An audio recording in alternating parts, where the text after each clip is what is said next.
Greetings, fellow slingers. Welcome back to Roll the Hard 20 podcast. It is I, your trusted Dungeon Master Brian, welcoming you once again to another episode of our Dragon's Demand run-through. But before we begin, as always, I like to kind of ramble on and throw out my 2 pieces of copper for you. If you'll notice on this episode that your trusted Dungeon Master, your Master of Ceremony, seemed a little bit down. You saw me drinking water on this episode. You'll understand why. Because your trusted Dungeon Master only drinks water when he's recording or playing for 2 reasons. 1 is if he's got it with his Woodford whiskey. And 2, if he's feeling under the weather. And of course, unfortunately, it wasn't the first one. It was the second one. So your trusted DM had to go find himself a local cleric who then announced to him through poking and prodding that he had diverticulitis. Yes, and if you've never had that, then I hope you never get that. And if you do get that, then I pray to the gods that you come to a cure soon. Because let me tell you, it's no fun. Anyways, all that being said, you don't need to hear about my L's, which I'm still L'ing me right now. But what you need to know is that head on over to rollthehard20podcast@gmail.com and drop me a line. Drop me an email. Let me know how you're liking the show. I know things are a little sparse right now. If you look behind me, you'll see that my office behind me is completely devoid of all my books right now. That's not because I sold them, but that is because they are in boxes. Yes, right now we are taking this show to the East Coast. And I know what you think. Well, what's that mean for everybody else? Well, we're going to be going nationwide, coast to coast and in between. We got Chris coming out of Colorado. We got Junior and Ryan staying on the West Coast, and I myself am moving to the East Coast. So if our production is a little spotty while we're hammering out all the details for nestling back down so we can keep on recording, please be patient with the show.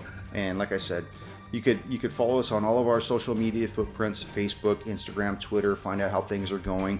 I just finished dropping the last episode of our Delta Green run through of Future Perfect. I almost forgot, man. It's been so long. Anyways, so if you're interested in hearing myself and the hard slingers of yore play that, then go ahead and listen to that. The feed is on the website. It's also on Apple Podcasts, Google Podcasts, Stitcher, Spotify, iHeart Radio, and we're also on Amazon Podcast as well. So catch any of our old shows. They're all populated through there. I guess the only thing left to do right now is maybe warm up your dice and top off your glass with water, I guess, as Roll the Hard 20 podcast presents episode 17 of our Dragon's Demand run-through. Return to the Quarry.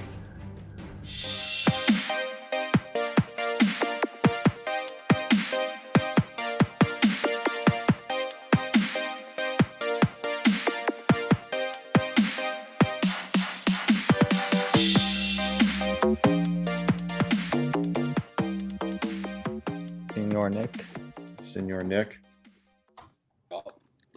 It's like Pulp Fiction, Senor Booch or Booch. What? The Esmeralda Villalobos, the taxi driver. Oh shit! She's like Mr. Booch. Mr. Booch, the boxer. Okay, I remember now. The part I fast forward all the time because I got to get to the gimp.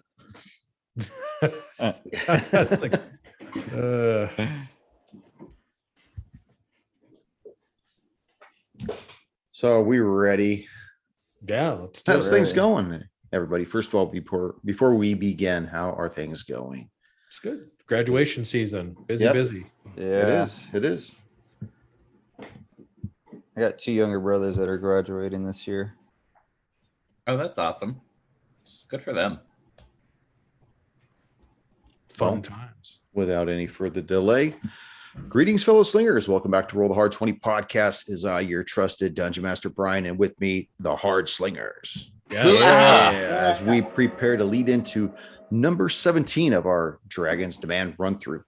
Now, before we begin, as always, there's always some kind of news. We are going to be going nationwide, coast to coast, and everywhere in between, because I will be relocating to Florida next month. So we're going to hit every bit of time zone that we can. So be prepared. Wear that sunscreen. To bed. And mosquito repellent. Exactly. So you guys were in Hunclay's Manor You guys had gone down one of the main corridors off of the entrance room. Remember, there was all kinds of stuff in that large room. There was a big bird cage against the northern wall of this grand hall with these birds just going crazy. There were these giant, I forget, I think they were Taldorian throw rugs all over the floor. There was a door against the west wall, a door against the east wall, and a set of iron-bound spiral staircase that went up and went down in the southeastern corner. You guys decided to go through the door to the west, which revealed a long corridor with two doors about midway through these corridors, one in the south wall, one against the north wall. You guys entered the southern door and found that there was a dining hall there with all these pictures of pyramids and just these large desert scapes all around the room from different perspectives. Nothing of real value in there. And then you guys decided to go to the door against the north wall. As I had said to Stabby, it is unlocked. And that was where we pick up right now. Okay. Does it look like, can I see any light coming from underneath the door? Is it possible to see? Go ahead and make a perception check. Or can you see in the dark? Because it's kind of dim light. Yeah, I don't have dark vision. Okay, it does look like there's some kind of a light, but it's really diffused that you're seeing beneath that threshold. But it's brighter than the light that's in the hallway. Just barely, though. We're talking like a few lumens greater than what you're in right now. Okay. I look back at the rest of the party and say, hey, look, this door looks like it's unlocked. Are you guys down with me swinging this baby open? With this baby out. Tear it down, man. All right. Yeah, let's do it. I don't recall. Did it open to the left or the right? I think it was the left. No, it opens to the right. Oh, to the right. The handle's on the left, so it's going to open to the right. Okay. It was opposite the door that was in the south wall. Okay, so I'm going to be on the side closest to the hinges. I'm going to turn the handle and I'm going to swing that door open with all my strength that the halfling has. So the door swings wide, and you see that it opens onto a 30-foot wide room that's 40 feet long. You see that, again, just the same kind of construct that the rest of the manor has been made out of, with these large gray stones. Against the northern wall, you see a thick paned glass window, which is letting in some light. That appears to be the light source that you were seeing beneath the threshold.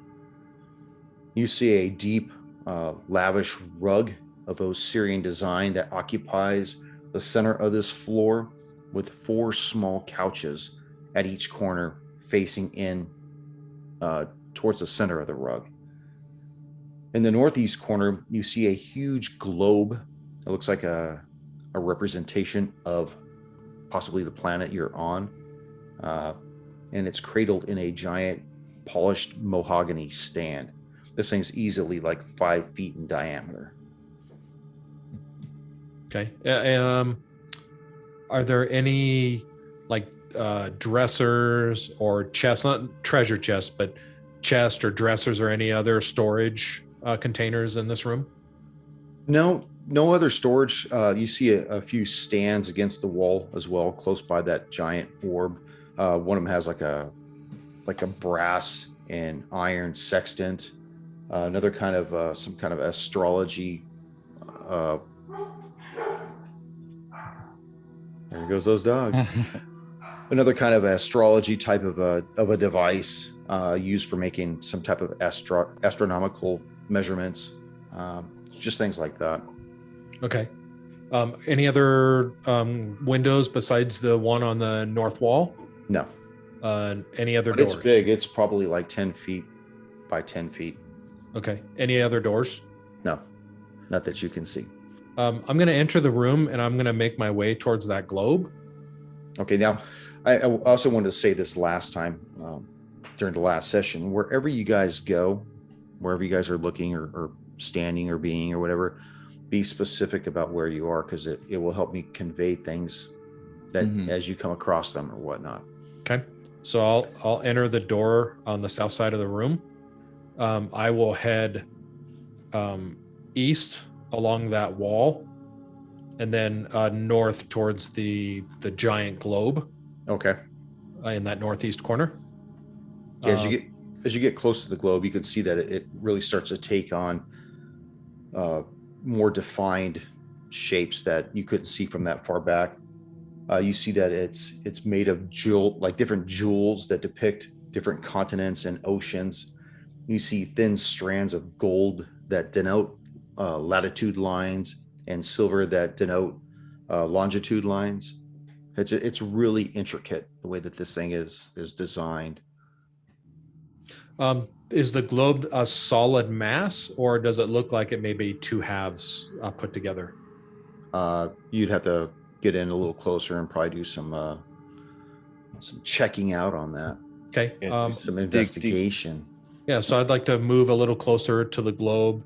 I'd like to see if that globe is solid mass, it's put together. I would like to step in behind him and follow him, and I would like to assist him with that role. Repeat what you're going to do, Stebby. You broke up. I think my internet's causing some problems on this end. Yeah, so I'm going to move closer to that globe, and I'd like to do an investigation check to see if that globe is a solid mass, or perhaps it's two halves pieced together. And then, Warren, you're going to assist me with that? Please, yes. Help me here. Do I get another? You get advantage. Okay, so I'm going to roll investigation with advantage. And I rolled 12. 12. Looking at the different lines and stuff, they look as though they're meshed up properly, but whether or not you could tell that the craftsmanship is comprised of two halves, you really can't tell without possibly starting to dismantle the longitude and latitude mesh that exists around it. Okay. I looked back at Warren and I said, Warren, I wasn't really able to tell if this was a solid mass or not, but I'm interested to know if there's something else inside this globe of interest. I am as well. And if we have time later, we should definitely come back and investigate. But I'm afraid that's going to be at the Countess's whim. Okay. And at that, Warren will take a quick look around. So this appears to be like a study of some sort? Yeah, it looks like some kind of a study or a parlor where people would go to read a book or something and relax. Again, you see very similar paintings along the wall, also very similar to the dining hall across the way of just these unearthly landscapes that are hung along the wall. Not so much pyramids, but just different foreign bodies that you're probably not familiar with. I don't know what the travels are that Warren Belhaim was once accustomed to before he got stuck in the ring, but it's highly possible you're not familiar with these vistas that you're seeing. Okay. Homie got around. What's that, Flint? I said homie got around. That's right.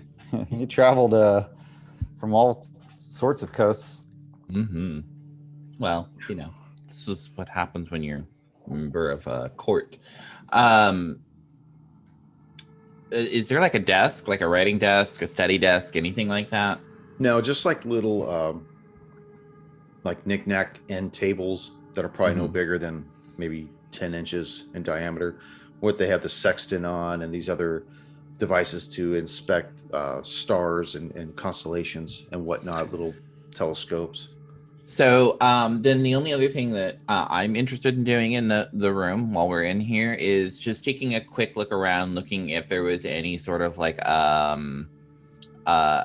journal or a log or notes. I'll take like a quick perusal through any drawers that are in there. But like time is of the essence. And Warren will kind of say to Flint, Sirkin, and Stabby, we certainly don't have much more time before the Countess is going to be alerted to us being in here. So, the Baroness, or the Baroness. I'm sorry. It's been a little while. The Countess might be okay with it, but I don't think the Baroness would be all right with it. So. Right, exactly. But there are no drawers in here. The None. Okay. little stands that these items are set upon, they're just like burnt wood that's been basically treated to have a sheen to them. And then with these devices are set atop of them, kind of like trophies or whatnot. Okay. In that case, I'll look around and look to the others and say, well, the only other thing that I feel we absolutely should look at before leaving is possibly the basement. Does anyone have thoughts on that? Flint's all in. He just walks into the room and just kind of looks around and looks at all the paintings on the wall and kind of looks similar to the last room. I'm down to go to the basement. Yeah, Sirkin agrees as well. Okay. Excellent. So you guys make your... tell me what you guys want to do. I don't want to assume anything. At that, Warren will turn around and just start heading down the hall towards the main room and then towards the staircase. And before actually stepping down it, we'll just like try to take a brief look down there, see if he can see anything. It looks like it goes down probably about 25 feet or so where it ends. Okay. It looks like it deposits into some kind of a room that you can't tell from where it is that the staircase puts you in, whether it's a corner or the middle of the room or anything else like that. Okay. What is the lighting like? Is it dark? Again, low light. Okay. Similar to what you've been seeing all along this whole time. And you said it was a spiral staircase? Yeah. Okay. Okay. I'll kind of like look at Stabby, look at the staircase, and look back and say, would you like to go, or shall I? This is my job. I'll go forward. Can I make an after you gesture? Okay. So you make your way down this iron spiral staircase, and you see that as you get closer to the bottom, that it looks like it's putting you in the southeastern corner of a large room. It's probably maybe about 25 feet wide and maybe 80 feet long.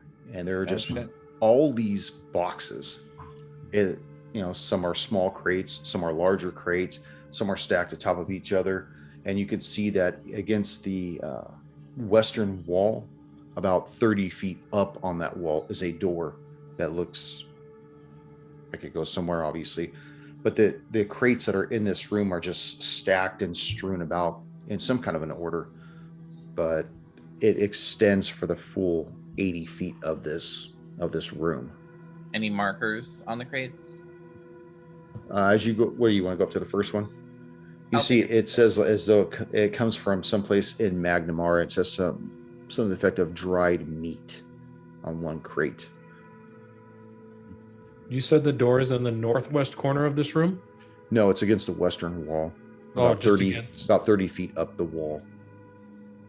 Up the wall, you mean not up towards the ceiling, but... No. Like it, if you're in the southwestern corner and then you go across, you see the western wall, about 30 feet along that wall is the door.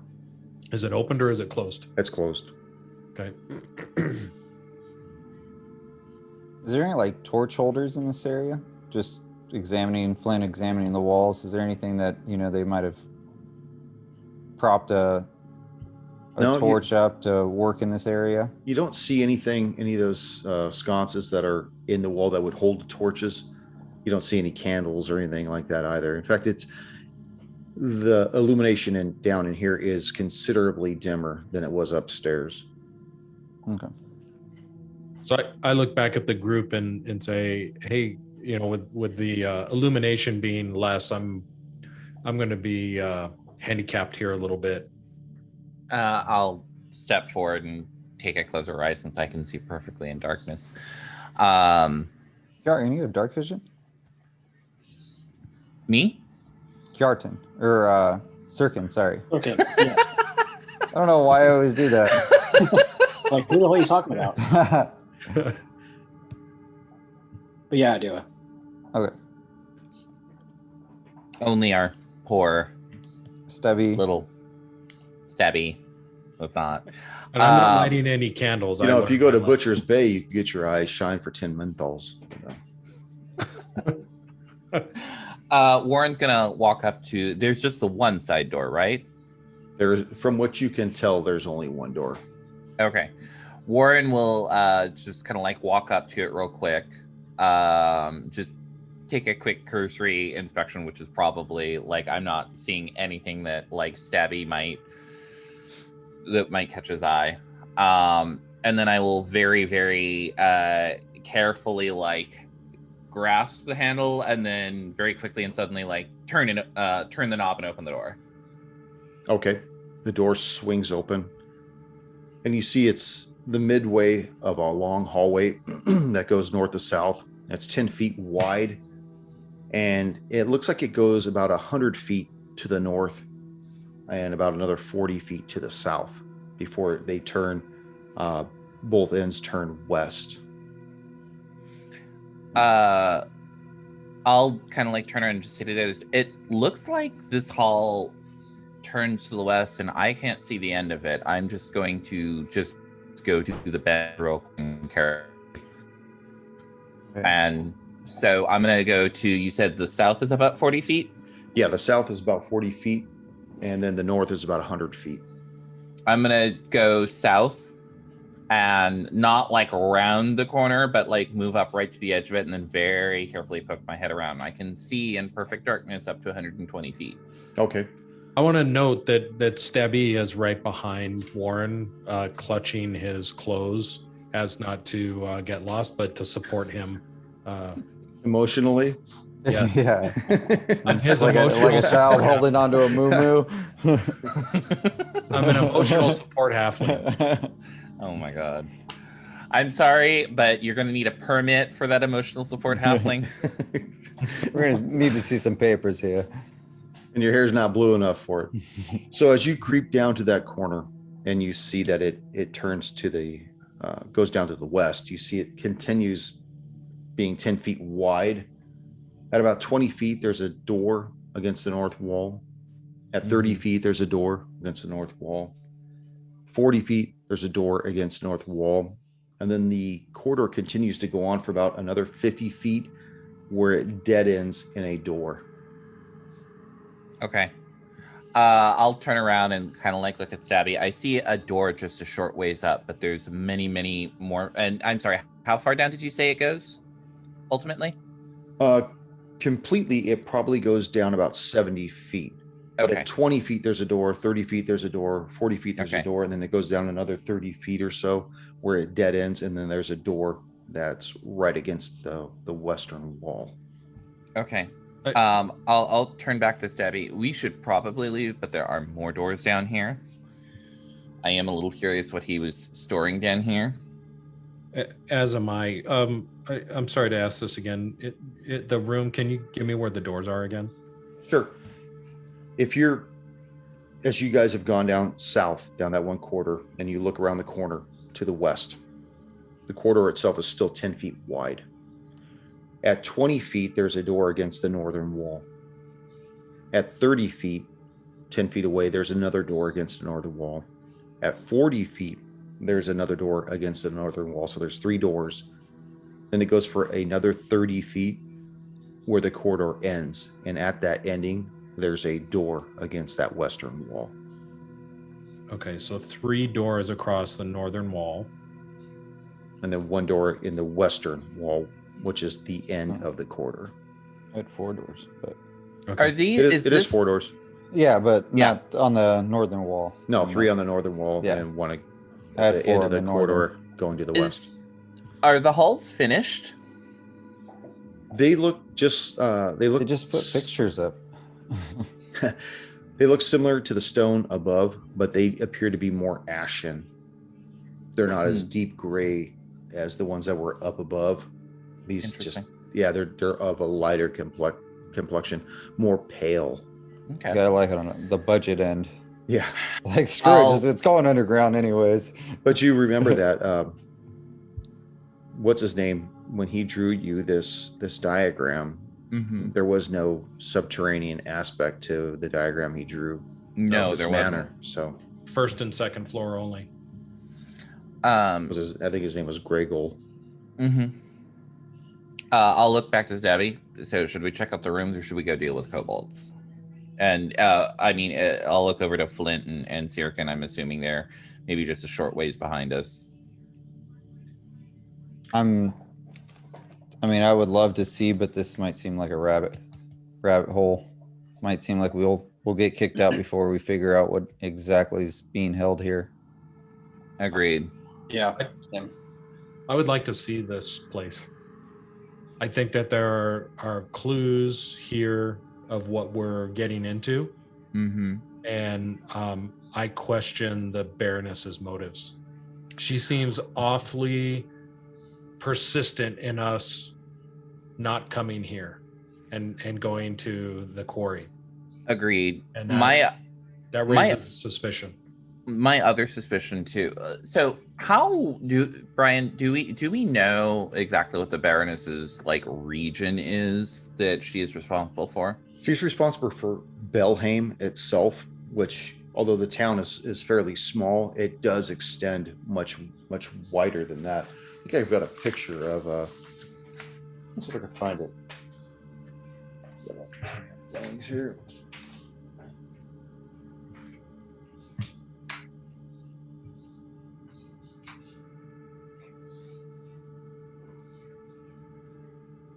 Oh, okay. That kind of give you an idea. It extends, a little bit. It extends well into the wilderness as well. Okay, this is the only town that is within her domain. Yeah, I'm sure there's probably smaller trade towns or little villages and stuff that maybe have their own type of commerce, but none of them directly impact the economy of Belhaim itself. They used to get all their commerce through the limestone that they once dug from the quarry, but that's no longer an option since it was flooded over, I think, quite some time ago. Okay. I agree with you, Stabby. I'm interested in what the rest of you are thinking. I do think that the Baroness's motivations are suspect. However, what she has tasked us to do will still benefit the town, even beyond benefiting the Baroness. So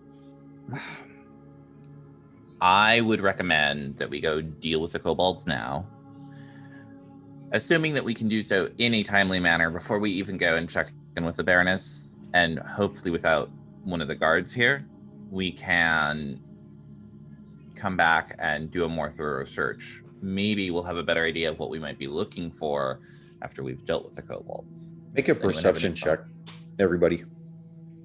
Uh-oh. That's not good. Flint. Sorry, I haven't got mine. Throwing my dice. Hold on. Sirkin, what do you got? 8. 8. Stabby. 15. 15. Warren. Hard 20. Yeah. Oh, Flint. I'm distracted with the 5. All right. So you, Flint, and Sirkin, you guys are distracted by, just being subterranean in an area that Gregol said he knew nothing about. But Stubby and Warren, from above, you hear some kind of a commotion. But Warren, you can definitely pick it out. It sounds like Deputy Mule up there calling down, from the front door. Where are all you guys at? My job's on the line. I'll gesture to You said Stabby. 5 minutes. It's been longer than 5 minutes.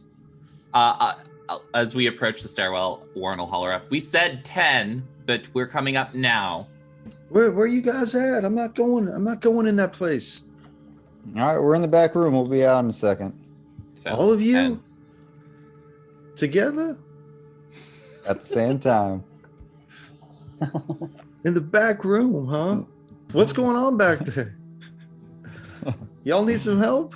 Like you said, you weren't coming into the house. I might have changed my mind. Anyway, so if nobody else is heading up there, Warren will go ahead and head up to the front door. Okay, so you guys return back to the front door. Yeah, following out. Yes, Yeah. Debbie reluctantly follows the group. He's very interested in what's going on in this manor, and I'm in not a huge rush to work on the Baroness's timeline. So Deputy What? Mule sees you guys coming up and getting ready to leave, and so he starts buttoning his shirt back up. Well, what all did you find down there? Well, is there anything I could tell the Baroness? I mean, Well, you can tell the Baroness that poor Hunkley's birds need to be fed okay, and well, homes found. whose home's found? The What? birds need homes. Oh, got it.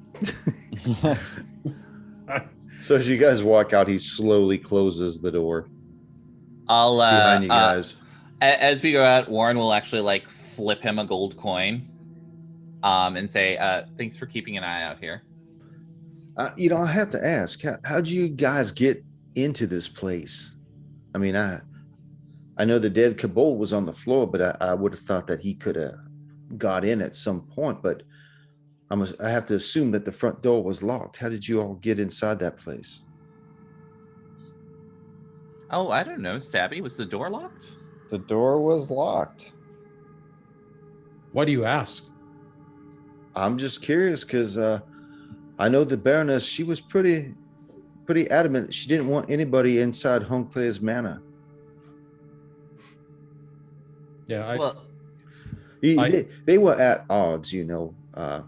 Hunclay had petitioned her several times to tear down the witch tower so that he could have a view of the eastern sky, and she kept refusing him because that was where her deceased husband expired, and it was more of a monument to his memory. But so they always had words, but I know that she was very adamant that she didn't want anybody going in there because she was afraid of traps and whatnot inside of his manor. I look at Deputy Mule and say, I think we're well equipped to deal with traps. I toss him a gold piece and tell I'm him. getting all kinds of rich today. I tell him that we are making our way to the quarry now. We would appreciate that you just communicate to the Baroness that we are, headed towards the quarry to execute on her ask of us. Right on, sir. Mum's the word. I won't tell her you find folks in the manor. Then this will be our little secret. I appreciate that. No Thank you. problem. Anytime you need help, you let me know. of He course. kind of walks away, heading actually towards the Baroness's manor, which is more southern than where you guys are at right now. And it's going to take him past the mortuary as well. Okay. So that leaves you guys knowing that the quarry is to the east, approximately a half a mile away. What time of day is it? That's probably closer to, I think, 2:00 in the afternoon at this point. And do we know how far, like how long is the march to the quarry? Well, it's a half a mile. And Oh, okay. So no, Without- sorry. without not too knowing what the foliage and the terrain looks like, because the last time you saw the quarry, you had gone through a hole in the very basement of the witch tower that you had a tube, like a tunnel that had gone through to the quarry. Mhm. So unless you guys wanted to go all the way back through the witch tower again, you just know that the quarry is to the east. Agreed. And like as we head out there, I'll kind of like look to Stabby and Flint and Sirkin, and I'll say, look, my skills are in dealing with the arcane and more esoteric intellectual pursuits. And he'll like turn to like look at the woods and stuff. Traipsing through here, trying to find kobolds who have occupied a quarry is not exactly my forte. Dealing with the kobolds once we find them, sure, absolutely, let's do that. But if one of you more skilled individuals would like to take point, please do. Give me your Mark, marching man. order. It's either you or me, handsome. Give me your marching order. Say we put Sirkin up in the front. Yeah. I agree. Followed by Finally get to use my ranger skills. Yeah, Flint. And then it's Debbie. got it. I guess I'm bringing up the rear. Got it. Okay. So, Sirkin, as you're leading your procession of comrades, start heading east. You see that at one point the ground was very well trodden. You could see packed earth and sparse grass, sparse trees. And eventually, as you start moving deeper and deeper, it starts getting thicker and thicker. You see that the packed earth has given way to more of a soft, soggier ground. You see more luscious green foliage growing up from the ground. The trees start to get closer and closer together. And go ahead and make a survival check to make sure that you're still going in the right direction. All of us? Well, he's the one that's leading it. So Okay. if you guys want to do it as well, that's fine. Oh, Ward's just following, so this is all you guys. Okay. Yeah. I think our excellent ranger will be enough of a compass. Yeah. Got a 15? 15. Okay, you feel like you're still going in the right direction, even though the tree canopy is starting to cover over the top, really starting to blot out the sunlight. And you feel that you're going in the right direction. Very similar to where you had originally popped through when you guys found the quarry before. After about 25, 30 minutes, you guys burst through the tree line and stand on the edge of a large rock quarry where the basin of it is completely flooded.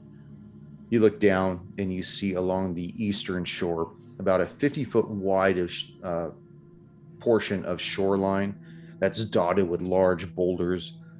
You could see just to the west a hole in the middle of the quarry wall. That was where you guys had originally come out of last time, and you could see a pathway that leads from that hole all along the like spirals down to the basin of the quarry where those rocks are, and you could see a cave that's down that way as well. Now the quarry itself is probably about 80 feet up in the air from the top down to the bottom.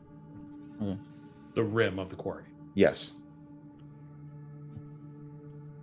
From our vantage point, can we still see if there's still kobolds around that cave opening? Go ahead and make a perception check. That I will assist with. Oh, the easy stuff. I mean, I don't know anything about wilderness, but if I see a kobold, I could tell you I'm seeing a kobold. Well, I got a 7. 7, you don't see them. You don't see the same kobolds that you saw previously. Warren, did you say you wanted to do that too as well? Oh, yeah, I was assisting, which should have given him Yeah. advantage, but I can roll myself if you'd prefer that. If you want to. You guys tell me Okay. what you want to do. That's a 19. 19. Like that. You do notice 2 figures occasionally moving in the mouth of that cave, Mm-hmm. but they seem recessed back to where they're not completely out in the sunlight itself. Okay. Do I as a player know, but does Warren know that kobolds are sensitive to sunlight in general? I don't know, because I don't know what his history is with them. Okay. You would have to tell me whether or not, if he's ever fought a kobold before, if he's ever fought them in the daylight or not. Probably his fighting is fairly minimal. I mean, mostly it's just, has he run across any sort of bestiary that had kobolds listed in them? Probably. I imagine he's pretty well rounded with his history on different creatures in the world, especially down here around Belhaim and whatnot. Okay. So even though they don't go into the town, they're not unfamiliar with him. Okay. I will note to everyone else. I do see a couple of kobolds that are inside the cave a little bit, which does not surprise me too much, as they are sensitive to sun. So let's pick our path carefully, and we could certainly try to get a drop on them. What's the distance from us to the cave entrance from where we're at? Well, I had to do the hypotenuse theory. You're 80 feet up, and judging by where the quarry comes out, you're probably about 30 feet away. So it's, I'm going to say, what is that? 30 feet, maybe 240 feet on an angle, Okay, maybe. Does that fair sound enough. right? Who Okay. knows? Shit, I don't know. Divided by 2. What is that? Get a square. No, no, I no. don't know. That's I the don't know that- area. That's the area. You're probably about 150 feet away from them on a downward angle. So we have the high ground. You do. But the problem is you also have where they're recessed beneath the lip of the quarry itself. Okay. So I look at the rest of the group and say, "What are we doing? I'm ready to kill some kobolds." Well, let's do it. We see if we can get the surprise on them. I have a fair bit of range, but I will still need to get a little closer. My trusty bow will get me close enough. Sure, might you be able to find us a route down the hill? Which one are you asking now? Kjartan. Kjartan, of course, not Sirkin. Sirkin, why do I keep doing that? Sirkin couldn't make it tonight, so we got Kjartan All right. filling in. We're filling in today. Wasn't he your character from the Hidden I was Shrine? gonna say, did he get killed and then same No, I don't think so. okay. I guess I'll lead the group down and try to find the quickest route, but also try to stay out of the sight lines of the kobolds in the cave Okay. as best as possible. Okay.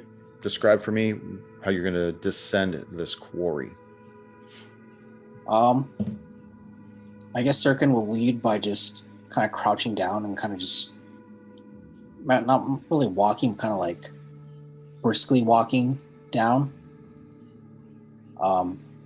taking that path down. Okay. Everybody crouch. Everybody crouch down. Crouch. I'm already short. I'm a dwarf. Sirkin, as you start going down, you see from behind one of the large boulders an arrow get fired at you. 14. 14? That'll miss. Okay, and another arrow, and that's going to miss as well.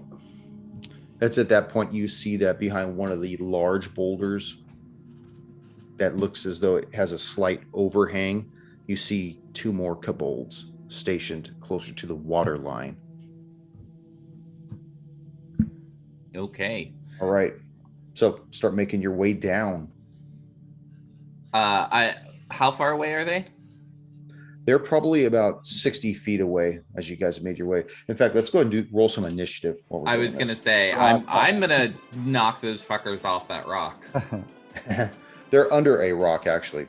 They're kind of like Oh. there's a rock overhang, and they're Uh-huh. kind of under it, looking up at you guys, firing that way. Okay.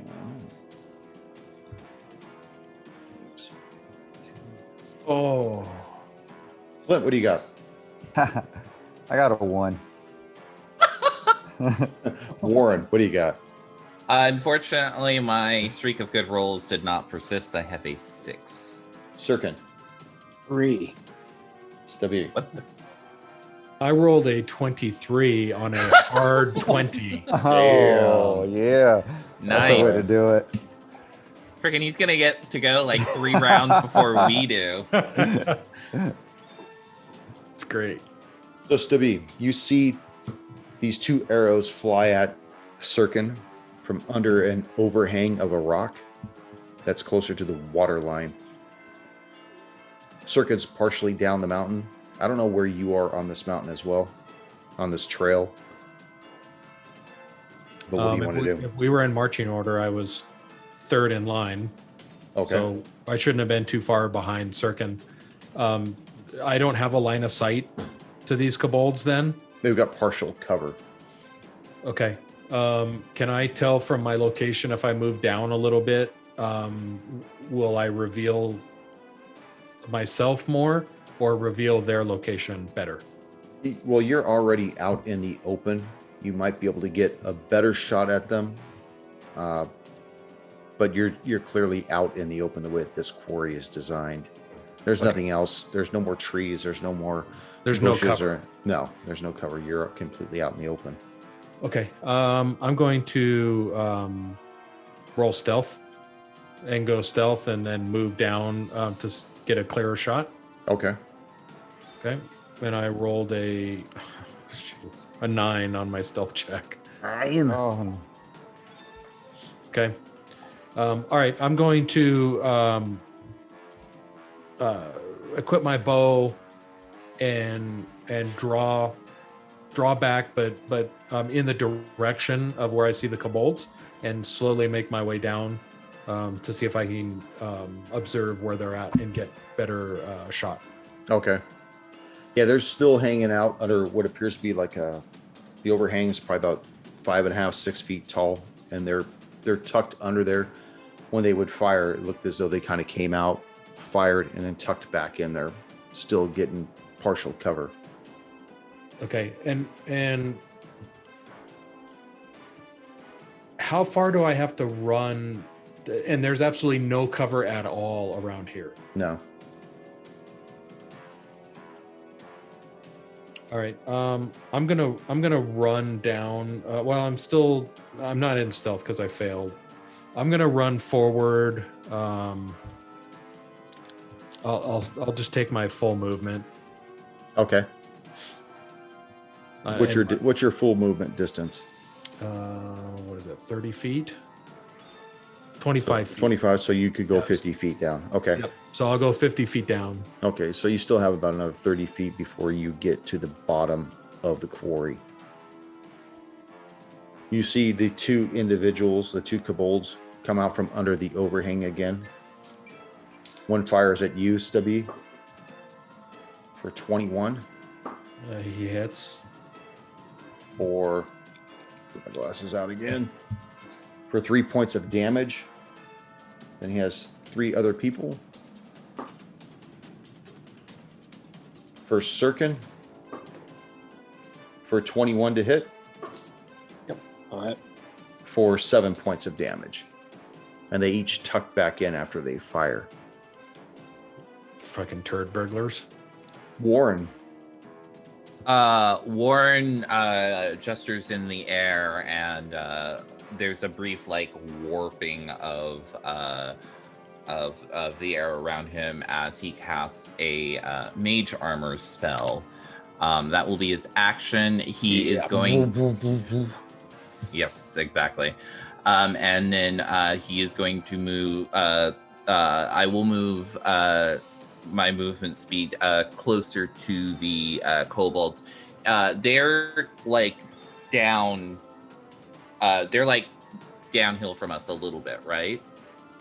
yeah, there's still, if you look at the entry to the cave, Mm-hmm. there's a big boulder that's about 20 feet in front of it, right next to the water line, Mm-hmm. because the shore goes between 50 and 30 feet, depending on the Mhm. waviness.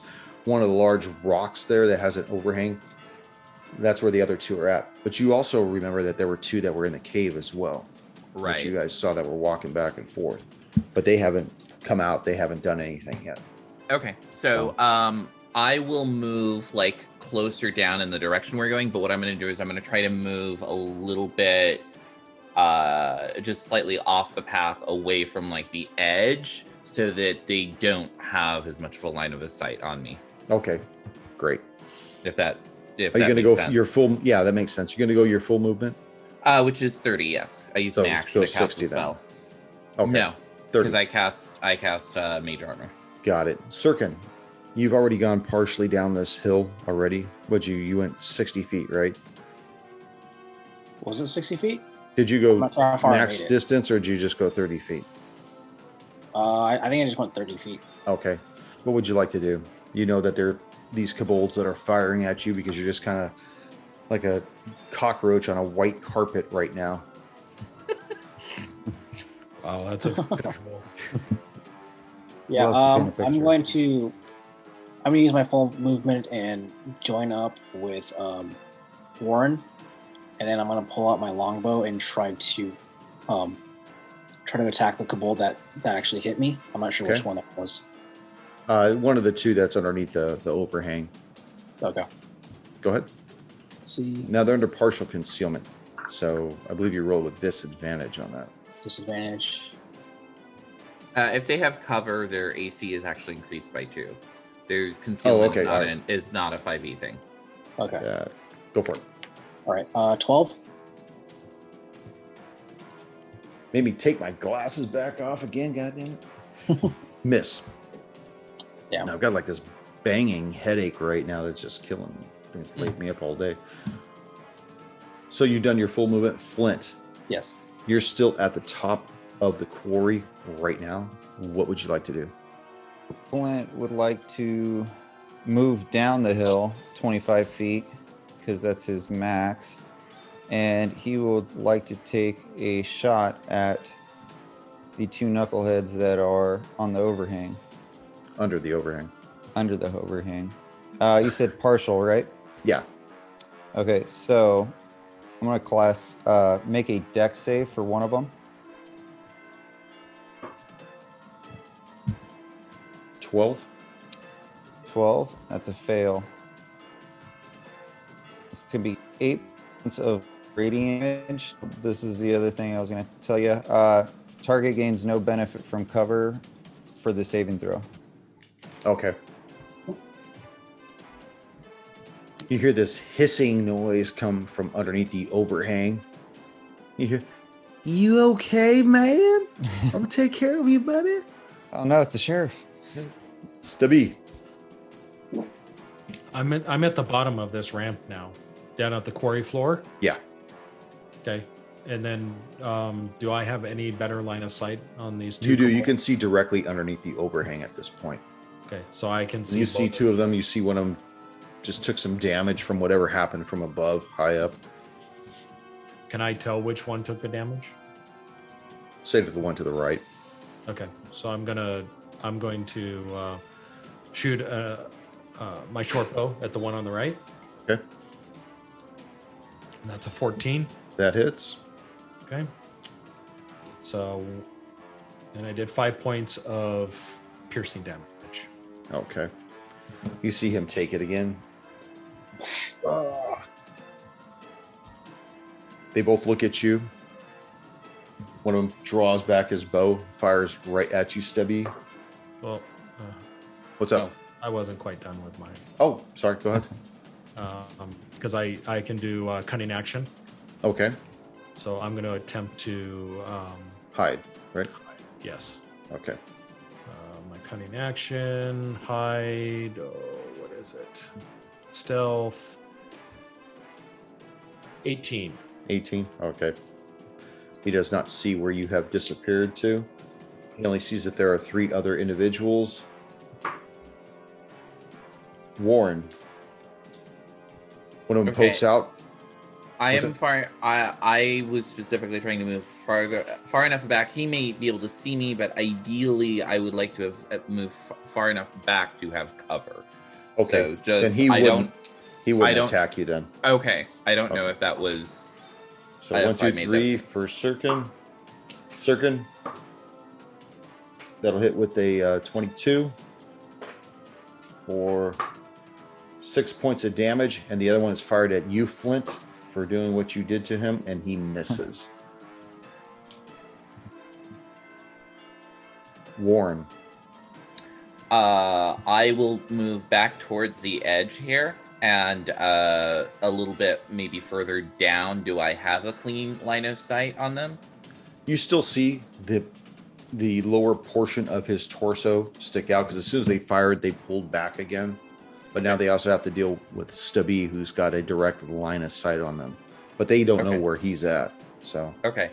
I am going to move basically as far down and to the edge as possible, and I'm going to ready an action. So the Okay. first one of them that pokes its head out, I will use my reaction to cast Eldritch Bolt on them, hopefully splattering them against the rocks. okay. Sirkin.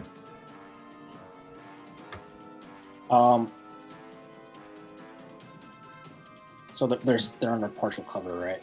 Right. Still.